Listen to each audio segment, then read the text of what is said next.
Well,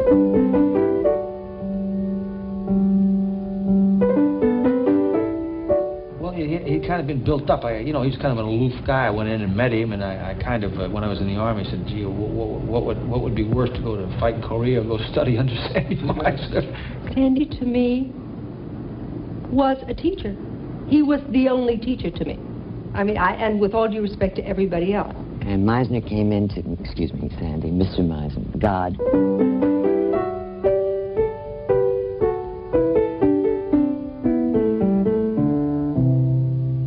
He was not my father.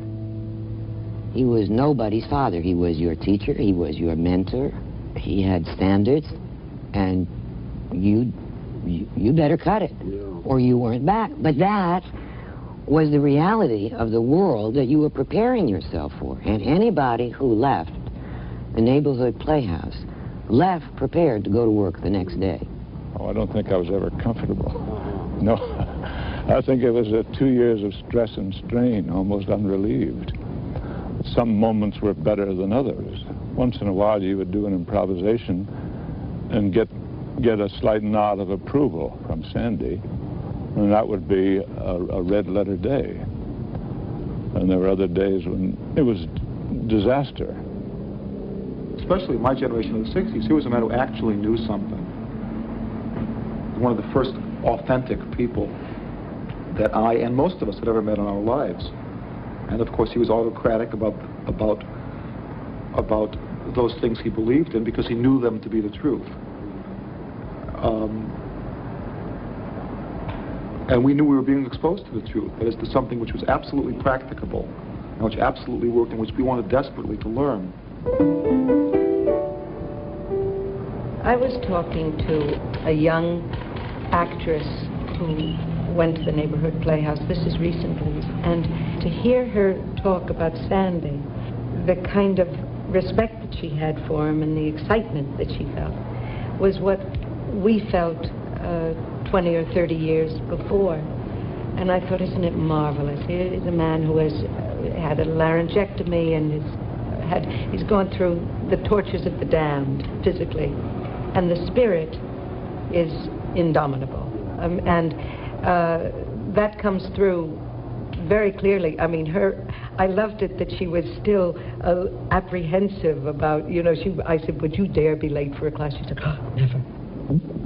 So here we are at the beginning. Why are you sitting here so silently?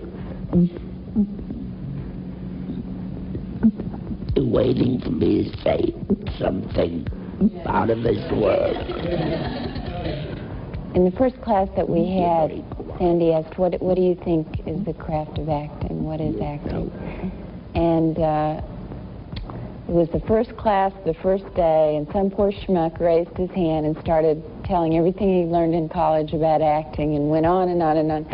And Sandy listened for a few minutes, and he finally went, shut up, you talk too much. And with a twinkle in his eye, I mean, he wasn't, but his point was made, you know, that it wasn't a school for sort of working from here.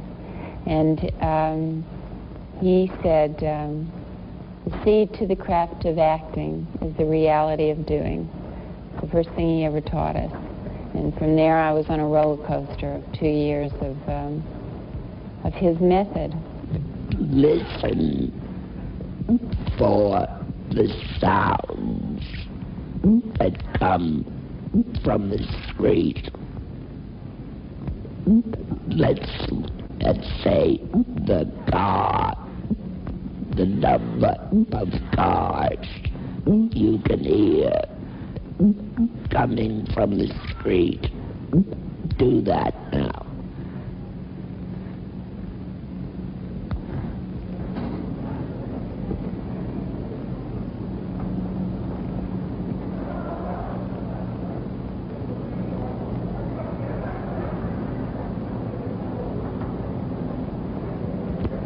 Let me ask you this. Did you listen as yourself or were you playing some character? Did you do it in character, theatrically, or did you count? Yeah, me, I counted. You counted. Yeah. What about you?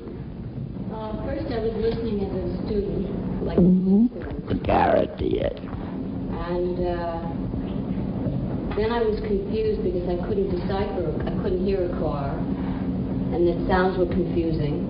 And then I heard what I thought, I'm pretty sure it was a car. And then I got bored, and then I heard another car, so I heard two cars. We won't discuss the boredom. So part of your acting was legitimate. Yeah. And 2/3 of it was fake. Yes. What do you do when you teach acting, Sandy? I mean, is it possible to talk about? Like, what does an acting teacher do? What are you teaching? When I first began to teach, I taught with that kind of semi-intellectual manipulation which one sees at its worst in the colleges, you see. And rules, intellectual theories, Yes.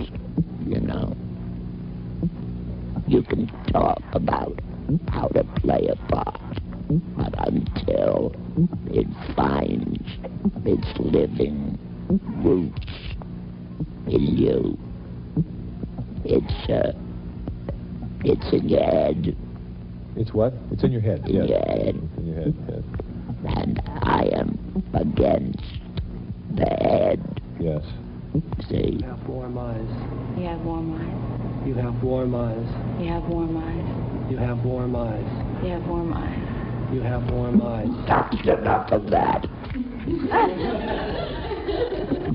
It's an exercise designed to eliminate all intellectuality from the actor's instrument and to make him a spontaneous responder to where he is, what's happening to him, what's being done to him.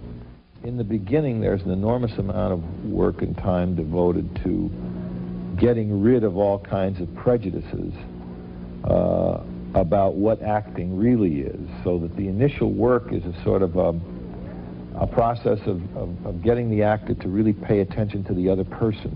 Isn't that correct? Your hair is shiny. Right. Your hair is shiny. Your hair is shiny. Your hair is shiny. Your hair is shiny. Your hair is shiny. Your hair is shiny. You're making reading in order to create variety. You follow? Yeah. Don't. Okay. Do it again from another object.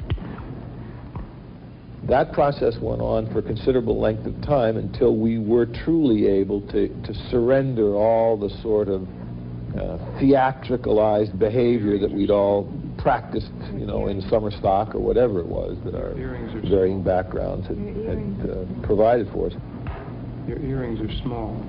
Your earrings It's empty. It's inhuman. Right. But it has something in it. It has connection. It's a connection which comes from listening to each other.